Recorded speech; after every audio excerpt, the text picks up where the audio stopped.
Eto na, nakiki-grand reunion na nga tayo ngayon dito. At syempre marami tayong mga unhealed wounds na pag-uusapan.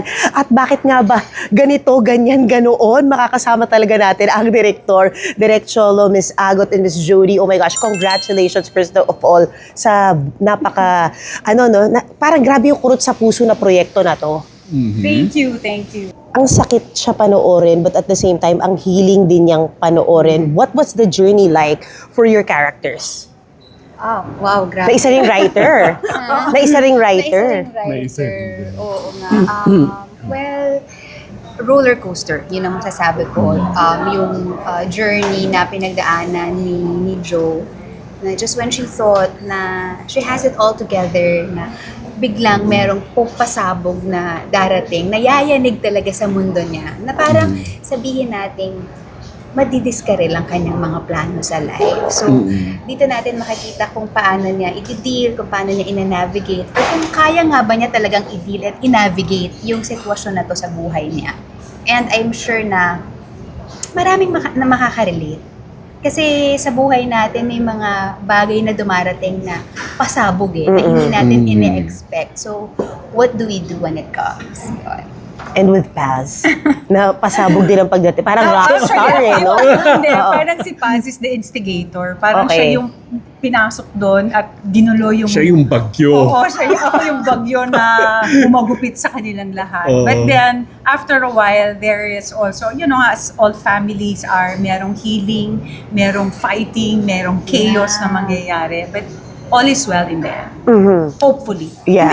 Bakit siya naging ganito, ganyan, ganoon? Because honestly, para sa mga makakapanood nito, it's something that, cliche as it may sound, makaka-relate ka sa pain. And you would know, kung hindi man sa'yo, you would know, people close to you going through that. Well, it is a very personal film. So, it's entitled Ganito, Ganyan, Ganon because it's about yung mga conversations na hindi natin maituloy. Remember when we... pag meron tayong hindi masabi, ganito, ganyan. There are conversations that we're not able to verbalize. Katulad din sa isang pamilya, ang madalas, hindi natin ma-verbalize yung gusto nating sabihin sa isa't isa. Yun ang nagiging ugat ng problema. Isn't that such a Filipino thing? Lalo na sa pamilya, na hindi mo masabi diretso kung ano yung issue mo. Ano yung, I know you have background in psychology. Paano mo na, di ba, ano yun? What is that? From an expert, di ba? Ano yung, ano ba yung psyche na yun? And how did you approach that? Dahil you were, executing it on camera as well. I think it's because, syempre, typical sa Filipino family, di ba, na parang as much as possible, we want to keep the peace. Yung ayaw natin ng conflict.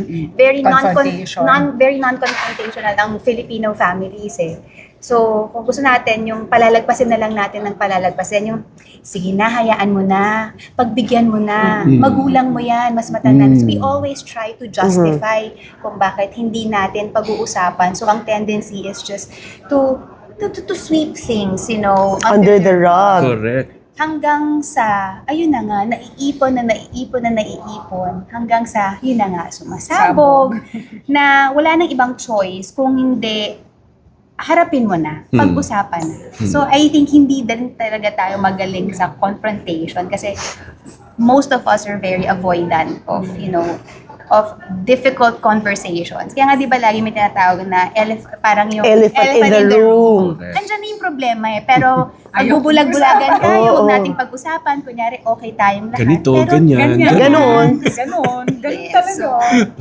Mga inay, ganito, ganyan, ganoon is now streaming on Netflix. Binge na!